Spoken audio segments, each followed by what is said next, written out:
today we're in Salem, Tamil Nadu, India, with Kuppaswamy, who we feel extremely fortunate to know.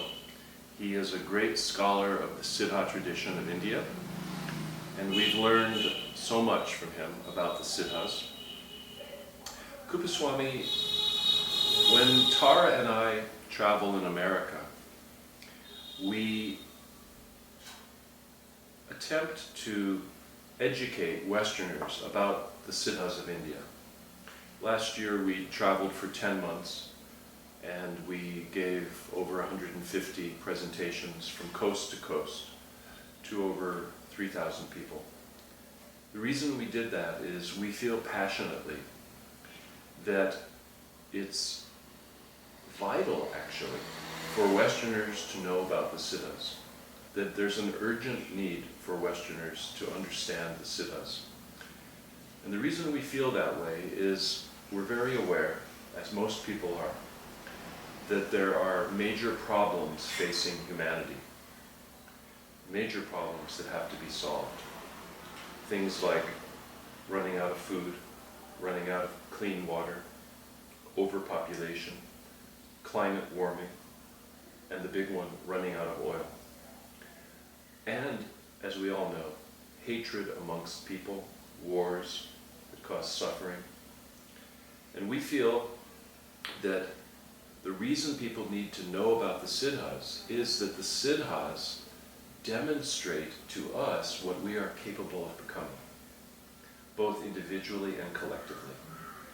If we know about the lives of the Siddhas, those beings that have become perfected, then we know what we are capable of becoming as individuals and what the whole human race is capable of becoming. And this is one of the reasons that we come to see you, because we feel that we need to learn more about the lives of the Siddhas so that we can communicate that to others. And I'd love it if today you could share with us your interest in the Siddhas, why you have spent over 4 decades of your life studying the Siddhas, and what you feel the message is for Westerners and people all over the world. Well, sir, I believe this is the age of the Siddhas. Most of the problems of the world, as you put them now, can be solved only by the principles and philosophy and technology offered by the Siddhas. If you look at the world's history, you can find 2 phases of Renaissance. The first phase was ushered in the 13th century by the introduction of the classical texts of Greek and Latin. And in the 17th and in the 18th century, by the introduction of Sanskrit classics of Yoga and Jnana and Vedas. In Germany, you saw the second Renaissance, out of which was born the transcendental movement and the romantic movement in literature and art and other things, which went to America through immersion, and from immersion it reached Thoreau, Walt Whitman, and through Thoreau it reached once again back to India, and Gandhi took it up as civil disobedience. So the second Renaissance was ushered in by the introduction of Sanskrit classics, and the Western world came to know about the deep Indian spirituality, and the consequence was that great scientists like Fridtjof Capra, they came out with New Age books, so-called New Age books like the Tao of Physics, right from 1960s and 70s. But what is the real significance of the Siddha system to the present age is that Siddhas were scientists. To be precise, Siddhas were scientists, not only spiritualists, but they were scientists.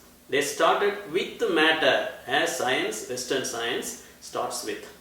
And they were evolutionists. Most of the spiritualists of the world, they are not evolutionists. They are only idealists. But like the scientists, the Siddhas were evolutionists. And most of the problems of the body, like hunger, thirst, diseases, old age and death. These can be solved only at the physical level, and the Siddhas were the only people who tried to solve them at the physical level, like the doctors. So once the Siddha literature reaches the Western world now, the third form of Renaissance, which the world is waiting for, will be ushered in. And there will be a total revolution, not only in science, in all walks of life. Because even some 2,000-3,000 years ago, the Siddhas were scientists, I told you. They started with matter, body and this world. They did not consider this world, this body and this life as Maya, but as real things. That is why they said, your first capital is the body. Udambal Adiyil Uirar Adivar, said the great Tirumular. So, do not allow your body to get decayed and destroyed. That is your first capital. Only if you have milk, you can convert it into curd, and out of curd you can churn butter, and out of butter you can get ghee. So this body is an impure body. Out of this impure body, now which is now producing shit, waste material through all the 9 apertures of the body, you should convert it into a pure body in which there is no decay or no waste material. And this pure body can last for thousands of years and hundreds of thousands of years. That process is indicated by the Siddhas. How to convert this impure body into a pure body?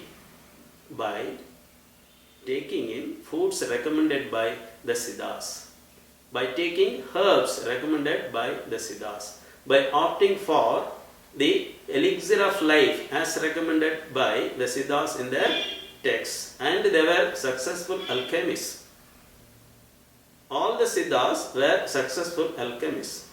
So wherever you go in the world, you find Siddhas. Every religion has got 2 divisions. One ritual and organized religion, and the second thing is that it is esoteric.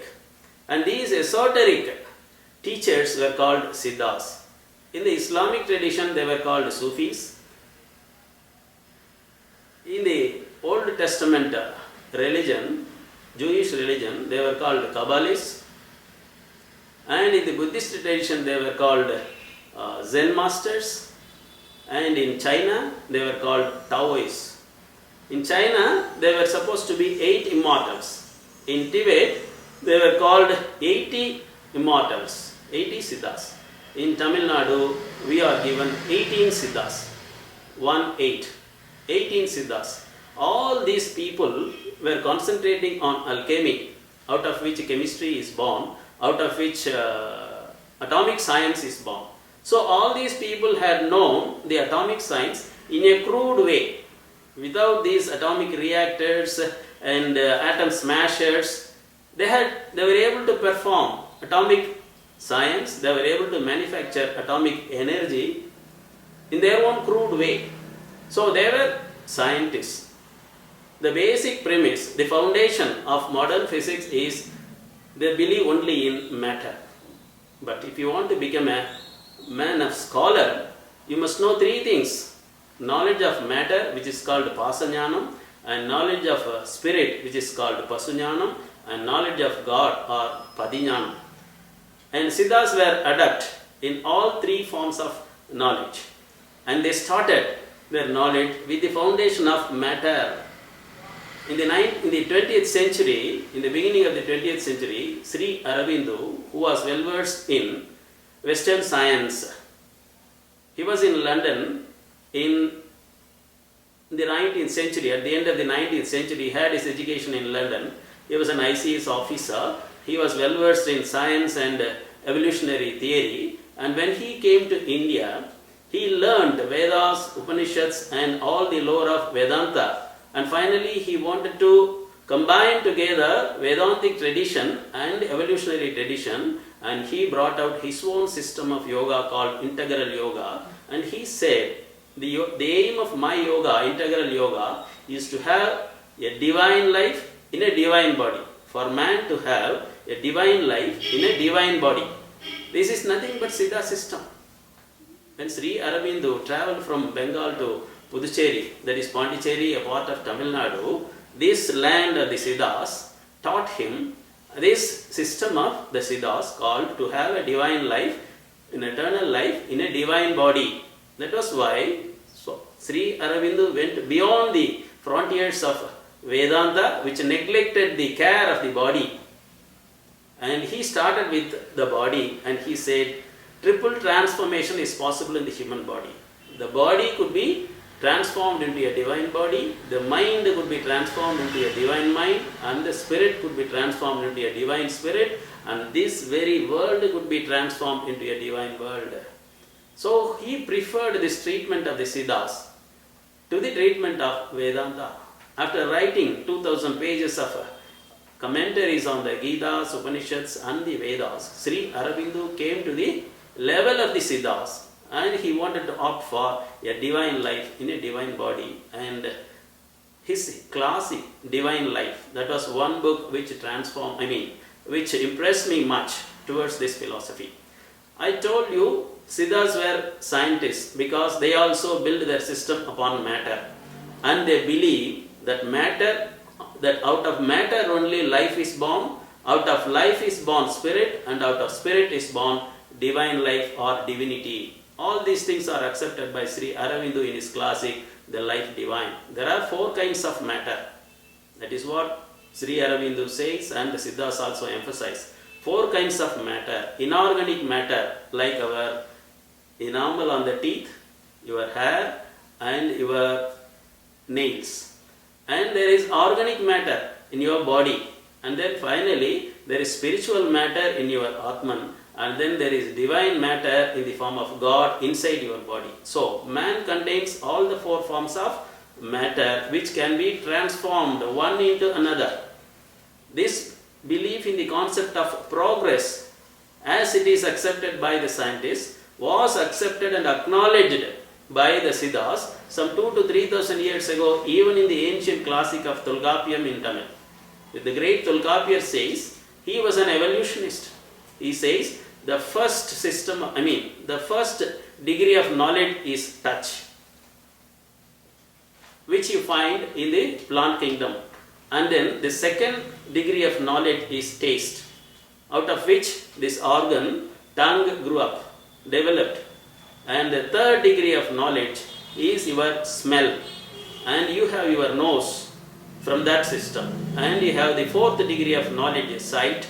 Out of that urge, we had these eyes. And the 5th degree of knowledge is your ears, hearing, organ for hearing. And the 6th degree of knowledge is mind, thinking. Man alone is endowed and blessed by God with knowledge or thinking. And there are 4 more degrees of knowledge, the Siddhas say.